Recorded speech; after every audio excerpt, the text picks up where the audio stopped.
Acupuncture उपचार पद्धतीच्या माध्यमातून रुग्णसेवेत उल्लेखनीय योगदान देत हजारो रुग्णांना वेदनामुक्त जीवनाचा दिलासा देणारे सिन्नर तालुक्यातील गणपत मवाळ पेन रिलीफ सेंटर चोंढीचे संचालक गणपत मवाळ यांना वैद्यकीय क्षेत्रातील उल्लेखनीय कार्याबद्दल प्रतिष्ठेचा महा ॲक्युपंक्चर रत्न 2026 पुरस्कार प्रदान करण्यात आला आहे। आयुष इंटरनॅशनल मेडिकल असोसिएशन आणि आयुष ग्लोबल मेडिकल असोसिएशन यांच्या संयुक्त विद्यमाने आयोजित भव्य पुरस्कार सोहळ्यात त्यांचा सन्मान करण्यात आला। ॲक्युपंक्चर क्षेत्रात उत्कृष्ट कार्य करणारे थेरपिस्ट, रुग्णसेवेसाठी समर्पित वैद्यकीय तज्ज्ञ आणि समाजोपयोगी आरोग्य सेवा देणाऱ्या व्यक्तींच्या कार्याचा गौरव करण्यासाठी आयोजित या सोहळ्यात गणपत मवाळ यांना सन्मान चिन्ह, प्रशस्तीपत्र आणि महा ॲक्युपंक्चर रत्न 2026 हा मानाचा पुरस्कार प्रदान करण्यात आला। त्यांच्या या यशामुळे सिन्नर तालुक्याच्या शिरपेचात आणखी एक मानाचा तुरा रोवला गेलाय। सिन्नर तालुक्यातील चोंढी येथे सुरू असलेल्या पेन रिलीफ सेंटरच्या माध्यमातून गणपत मवाळ गेल्या अनेक वर्षांपासून ॲक्युपंक्चर उपचार पद्धतीद्वारे रुग्णांना उपचार देत आहेत। मानदुखी, कंबरदुखी, खांदेदुखी, सायटिका, गुडघेदुखी, खुबेदुखी, लकवा, हातपायांची ताकद कमी होणे, हातपायांना मुंग्या येणे, ठणका जाणवणे तसेच डोकेजड पडणे अशा विविध आजारांवर येथे उपचार केले जातात। नैसर्गिक उपचार पद्धतीवर आधारित या सेवेमुळे अनेक रुग्णांना मोठा दिलासा मिळाल्याचा अनुभव आहे। विशेष म्हणजे उपचारासाठी आलेल्या अनेक रुग्णांनीही आपल्या अनुभवातून समाधान व्यक्त केले आहे। अनेक वर्षांपासून विविध वेदना आणि जुनाट आजारांनी त्रस्त असलेल्या रुग्णांना या उपचारांमुळे लक्षणीय फरक जाणवला असल्याचं त्यांनी सांगितलंय। काही रुग्णांनी अनेक वर्षांपासून असलेल्या वेदनांमध्येही आराम मिळाल्याचा अनुभव व्यक्त करत गणपत मवाळ यांच्या सेवाभावी कार्याचे कौतुक केलंय। रुग्णकेंद्रित सेवा, सातत्यपूर्ण परिश्रम, ॲक्युपंक्चर उपचार पद्धतीवरील विश्वास आणि समाजासाठी केलेले आरोग्य सेवेचे योगदान याची दखल घेत त्यांना हा प्रतिष्ठेचा पुरस्कार प्रदान करण्यात आला।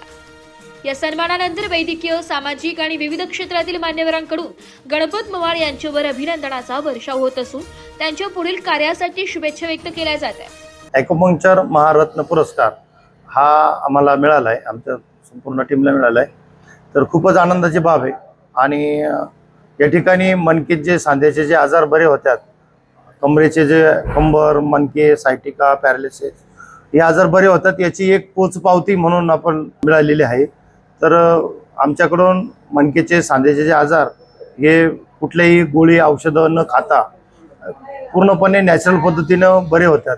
त्याच्यात ॲक्युपंक्चर असेल, इतर थेरपी असतील, या सर्व पद्धतीमधून माणसांचा आजार हा बरा होतो। याला कुठल्याही प्रकारची गोळी, औषधं, पेनकिलर या असे औषधं खाण्याची गरज नाही आणि हे सहज बरे होणारे आजार आहे। मणक्याचे आजार असतील किंवा गुडघ्याचे आजार असतील, प्रत्येक जण हा ऑपरेशनच सांगतोय, पण ऑपरेशन त्याला करण्याची गरज भासत नाही। हिप जॉईंट असेल तर त्याला बी ऑपरेशन करण्याची गरज भासत नाही। त्या ठिकाणी त्या पार्टला रक्तपुरवठा जर चालू झाला तर तो ॲक्टिवेट होतो आणि परत पूर्वीसारखं आपल्याला चालता, बसता, उठता येऊ शकतं। कमरेचा त्रास असेल तर कमरेच्या मणक्यामध्ये स्लिप डिस्क होती आणि डिस्क सेट झाली, दोन मणक्यांमधली गादी जागेवर येऊन बसली की पायाचा जो ठणक असेल, पूर्वीच्या ज्या हालचाली असतील त्या पूर्वीसारख्या चालू होऊन जातात। मानेच्या मणक्यामध्ये नसा दबल्या असतील, त्या ठिकाणी हाताला मुंग्या येणं, डोकं जड पडणं अशा पद्धतीचे जे त्रास असतात तर हे सहज पद्धतीनं बरे होऊ शकतात। याच्यामधले जे डिस्क आहेत ती जागेवर आली, नस मोकळी झाली की ठणक थांबून जातो। पॅरालिसिसमध्ये ब्रेन स्ट्रोक झालेला असतो, त्याला डोक्याला रक्तपुरवठा कमी होतो किंवा हातापायाची आकडण होती, ते पण चांगल्यापैकी बिना औषधानं उपचार होऊ शकतात। ॲक्युपंक्चर आणि आयुर्वेद क्षेत्रात काम करण्याची प्रेरणा तुम्हाला कशी मिळाली? ही तसं मी लहानपणापासूनच प्रयोगशील होतो आणि मला स्वतःला जे झालेले जे त्रास आहे त्या त्रासातूनच ही पद्धती निर्माण झालेली आहे आणि इतर पण त्याचा अभ्यास करत राहिलो मी सातत्यानं, तर त्यामधून झालेलं आहे। आजपर्यंतच्या सेवा काळामध्ये असा एखादा रुग्ण असेल जो आपल्या आजवरही स्मरणात आहे, त्याबद्दल काय सांगाल? नाही, असे बरेचसे रुग्ण आहेत। आता साधारणतः नाशिक जिल्ह्यामध्ये नाशिकचा एक पेशंट आला होता माझ्याकडं, त्याचं वजन 180 किलोचं वजन होतं आणि हा रुग्ण चालता येत नव्हता। चालता येत नसल्यामुळं त्यांना नाशिकच्या MRI मध्ये सुद्धा बसत नव्हता। तो मुंबईला MRI केला आणि त्यांचं डॉक्टरांनी त्याला ऑपरेशन सांगितलं। तर असा 180 किलोचं वजनाचा माणूस तो 4 जणांनी धरून माझ्याकडे आणला। मी प्रथमच उपचार केल्यानंतर त्या व्यक्तीला चालता यायला लागलं, बसता यायला लागलं। दुसरा एक पेशंट असं होतं, पॅरालिसिस असं पेशंट होतं, तर त्या ठिकाणी त्यांना चालता बसता उठता येत नव्हतं किंवा हालचाली खूप मंद होत्या. तर अशा पेशंटला मी उपचार केल्यानंतर त्यांना चालता यायला लागलं. परत ते पूर्वीसारखं ट्रॅक्टर पण चालवायला लागले. म्हणजे असे दुर्मिळ काही काही पेशंट असतात.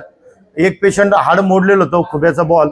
तर असं पेशंट आता व्यवस्थित चालायला लागले, जे वॉकरच्या साहाय्यानं चालत होतो किंवा त्यांना चालता बसता येत नव्हतं. असे भरपूर पेशंट आहे. आजवर अनेक हजारोच्या संख्येनं पेशंट मी बरे केलेले आहेत. ॲक्युपंक्चर बाबत समाजात अजून काही गैरसमज आहे, हो. काय स्पष्ट करा. हा, आता ॲक्युपंक्चर बाबत जर म्हणायला गेलं तर बऱ्याच लोकांना असं वाटतंय की औषधाशिवाय आपल्याला पर्यायच नाही. पण औषधांचे खूप सारे दुष्परिणाम आहे आणि हे दुष्परिणाम जर आपल्याला टाळायचे असतील तर आपण या अशा एकदम सोप्या साध्या पद्धतीचे जर उपचार केले, याच्यामध्ये सरळ मार्गाने होतं. आता समजा एखादी मणक्याचे जर आजार असतील, आता आपण सहज हालचाली केल्या तर आपल्याला सहज कळतंय कुठं दुखतंय, काय होतं, आणि तो उपचार पण सहज सोप्या पद्धतीने आपल्याला करता येतो. त्याच्या आतली जे डिस्क मेकॅनिझम जो प्रकार असतो, मेकॅनिकल प्रकार आहे, ते डिस्क जागेवर आली, नस मोकळी झाली की ठणक थांबून जातं. याला औषधं खाण्याची गरजच भासत नाही. या पुरस्काराचे श्रेय आपण कोणाला द्याल, काय सांगाल? आमचे नितीनराजे पाटील आहे ॲक्युपंक्चरचे अध्यक्ष. तर त्यांना मी हे श्रेय देईल.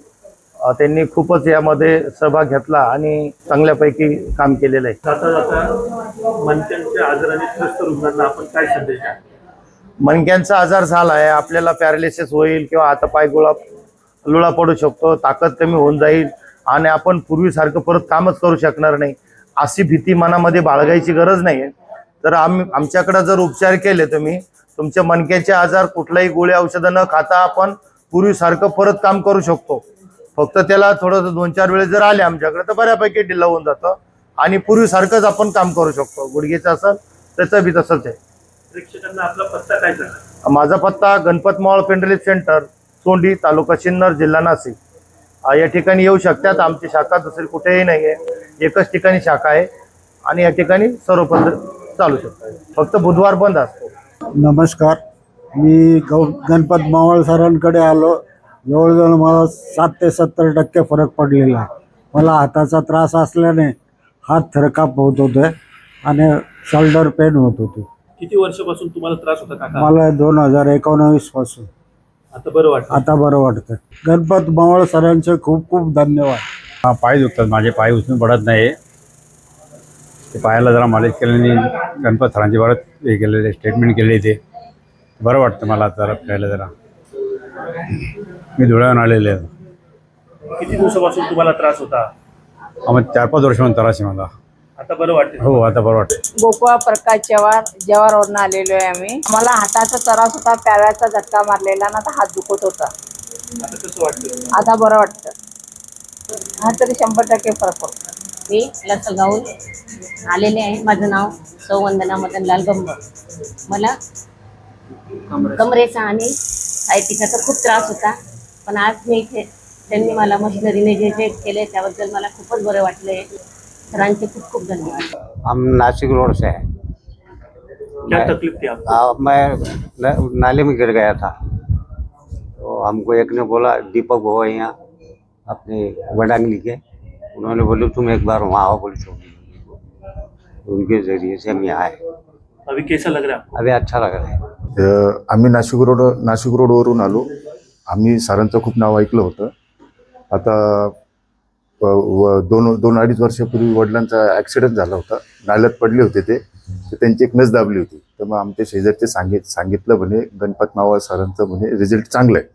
तर आम्ही नाशिक रोडवरून आलो. तर मग सरांचं जसं नाव ऐकलं तसं आम्ही प्रतिक्रिया देतो की म्हणजे आमचं पेशंट बरं वाटतंय. रिपोर्ट नाशिक लोकशाही न्यूज नाशिक.